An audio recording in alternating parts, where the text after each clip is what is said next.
Este es un tema complejo. Antes había cosas que estaban claras. A ver, yo podía abrir el auto y podía ver cómo estaba armado tal parte del automóvil o tales piezas dónde iban, y eso ni era un secreto ni era posible mantenerlo secreto. Y había otros elementos que quizás sí podían ser más secretos. A ver, yo, digamos, de ninguna manera se me ocurría ver específicamente qué aleación, de qué metales componían el tornillo tal. Eso era algo que estaba un poco por ahí más allá de las posibilidades normales de un usuario o hasta de alguien que quisiera meter mano. Pero hoy en día, al informatizarse, este espacio se vuelve nebuloso. Es importante si se pasa esta ley en Massachusetts. ¿Por qué? Porque recuerden que en Estados Unidos en su momento con la Digital Millennium Copyright Act y con leyes equivalentes que se han ido pasando en otros países, se empezó a establecer la idea de que los dispositivos hay que usarlos como dice el fabricante y que cualquier intento de hacer algo distinto se transforma en el uso de un dispositivo de violación, ya lo hemos hablado esto, lo que en las especificaciones legales en Estados Unidos hablan de un circumvention device, un aparato para eludir medidas de seguridad. Medidas de seguridad que muchas veces no apuntan a la seguridad del usuario, sino a la seguridad del negocio de quien vende lo que sea que está vendiendo. Entonces, acá hay una contraposición, empieza la marea, están empezando a haber olas en sentido contrario. Hasta ahora iban avanzando las compañías en establecer que el usuario no puede hacer nada y que lo que llamamos hacking históricamente en el buen sentido de la palabra, que es agarrar la tecnología y usarla de manera distinta como fue originalmente prevista, de una manera creativa, se estaba volviendo un delito. No estoy hablando de la violación de o el acceso ilegítimo a la información de otro o a robarle la plata a un banco a través de internet. Estoy hablando de tener algo y usarlo de una manera distinta a como pensó originalmente el fabricante. Todavía la cosa está bastante confusa. La realidad es que la sociedad todavía no ha definido esto. Hay peleas de distintos intereses. Pero es importante que avancen este tipo de cosas. ¿Por qué? Porque, por ejemplo, el otro día, a principios de agosto, fue arrestado un joven, un estudiante en el estado de California, por hackear consolas de juegos. ¿Sí? Él hacía algo con las consolas de juegos para, esencialmente es alterarla de cierta manera para permitir que se puedan cargar juegos no oficialmente autorizados. En este caso, el problema es que lo hacía para obtener alguna ganancia. Él vendía el servicio. ¿Sí?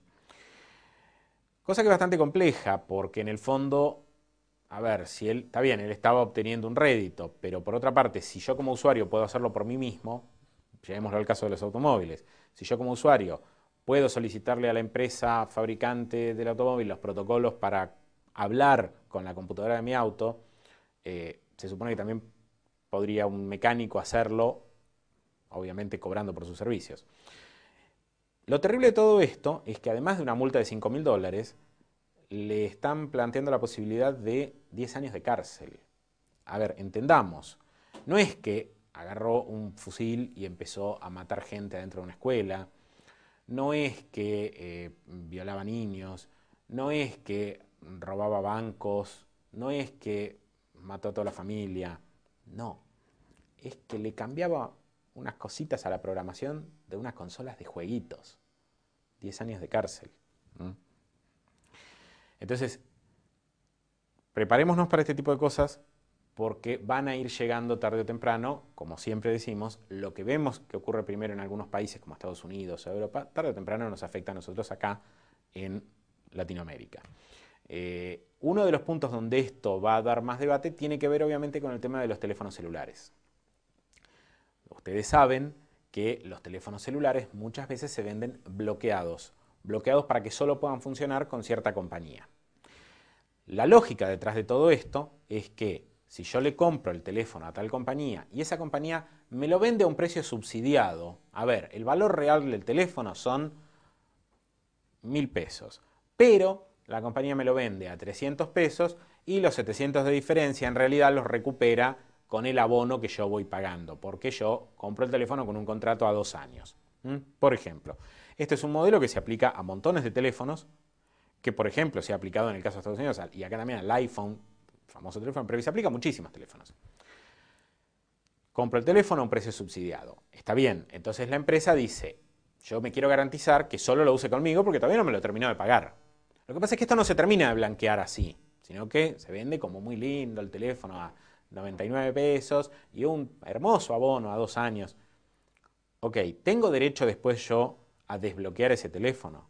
¿En qué momento tengo derecho a hacerlo? ¿Puedo después de los 2 años decirle a la compañía, bueno, ahora desbloqueamelo?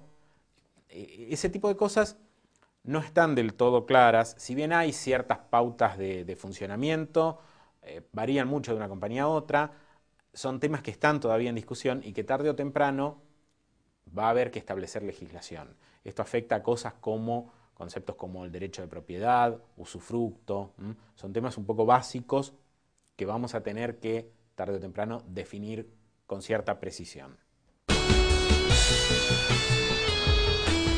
Si bien gran parte de todo este movimiento de restricción a Internet, que obviamente coincide con la suma de intereses de distintos sectores, ¿sí? El motor comercial detrás de todo esto claramente está por parte de las generadoras de contenido, las discográficas, Hollywood. El interés político está dentro de las estructuras que siempre les conviene tener control de los ciudadanos, de lo que se piensa y de lo que se dice. Ahora, vamos al aspecto de las compañías generadoras de contenido. Uno de los argumentos más fuertes que manejan las discográficas es que ellos en realidad están defendiendo los derechos de los intérpretes y de los músicos, que si no, no pueden cobrar, etcétera, etcétera, etcétera. Por un lado, hay bastante información pública acerca de cómo muchos músicos se quejan del funcionamiento comercial de las discográficas y de cómo lo que ellos reciben es bastante poquito. Por otra parte, es interesante notar que hay muchos grupos, incluyendo grupos musicales grandes, importantes, como Radiohead o Pink Floyd, que le están pidiendo al gobierno en el Reino Unido, en Inglaterra, que retroceda en los planes que Inglaterra tiene de seguir esta misma tendencia. ¿Sí? Inglaterra también quiere ahora penalizar a los piratas, que bla, bla, bla, bla, bla. Y algunos de estos grupos grandes están diciendo, no, esto no va a favor de nuestros intereses como músicos. A nosotros aceptamos esto, aceptamos que hoy en día el paradigma cambió, que ya los contenidos se manejan de otra manera, que ya, dado que no hay prácticamente costo en distribuir los contenidos, no tiene sentido que siga existiendo una industria de la venta del material, del disco, de la cosa física, y que en realidad hay que cambiar el modelo, y que en realidad para ganar plata tendremos que trabajar como todos, y bueno, y ganaremos plata dando un recital, tocando en vivo, y bueno, sí, las grandes bandas darán grandes recitales en un estadio para 50.000 personas, y los grupos chicos tocarán en lugares chicos, y como ocurría en otra época, y como siempre fue.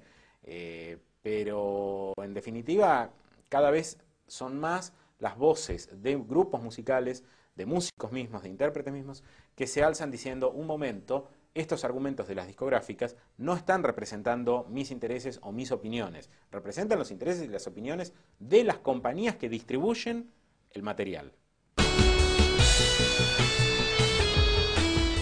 Para todos los interesados en temas vinculados con criptografía, han habido algunos anuncios recientes, un poco sensacionalistas en algunos casos o manejados por la prensa que no termina de entenderlos, con un tono un poco de catástrofe. Hay un caso donde anuncian que científicos japoneses lograron encontrar una forma de craquear la encriptación WPA en 60 segundos. En realidad no es tan así, en realidad se trata de una situación muy especial, de un caso específico, bueno, en fin, como anuncio sensacionalista está bien, no quiere decir que WPA ya no sirva más. Igualmente, por supuesto, como siempre digo, tratemos de ir subiendo los estándares. Hoy en día yo no usaría web para nada y mi recomendación sería en lo posible hoy en día para seguridad de routers wireless, para seguridad de comunicaciones Wi-Fi, utilizar WPA2 con AES. En vez de WPA con TKIP, WPA2 con AES. Recordemos que AES es el algoritmo Reichenthal, que por el momento parece bastante sólido. De hecho, hay también una mención a un cierto análisis, una cierta técnica nueva de criptoanálisis contra AES. Los interesados en esto obviamente saben dónde buscarlo, incluyendo obviamente el sitio de Bruce Schneier, que es un referente en temas de criptografía, pero bueno, también son mecanismos de criptoanálisis para casos especiales o para situaciones que no son las convencionales, para variaciones del algoritmo que no son las recomendadas para el uso. En el fondo son avances que estaban previstos. Hay características que se sabía que probablemente si se usaba el algoritmo de tal manera fuera susceptible en el futuro a algún tipo de ataque, y bueno, efectivamente se va comprobando esto. Por eso es que las especificaciones dan ciertos parámetros, indican ciertos parámetros, y usado en el contexto adecuado, en el formato, con los parámetros, con las características con las que se especifica que debe ser utilizado, no hay por el momento riesgo significativo. Simplemente son cosas para tener en cuenta.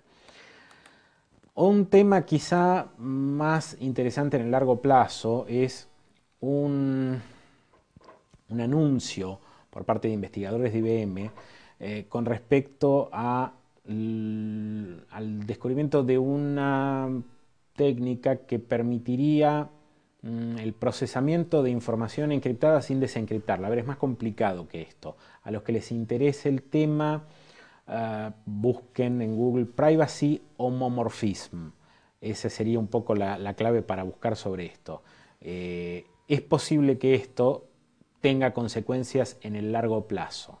Si yo puedo hacer algún procesamiento con información encriptada sin necesidad de desencriptarla, entiendan que cambian un montón de conceptos que existen hoy en día con respecto al manejo de la información.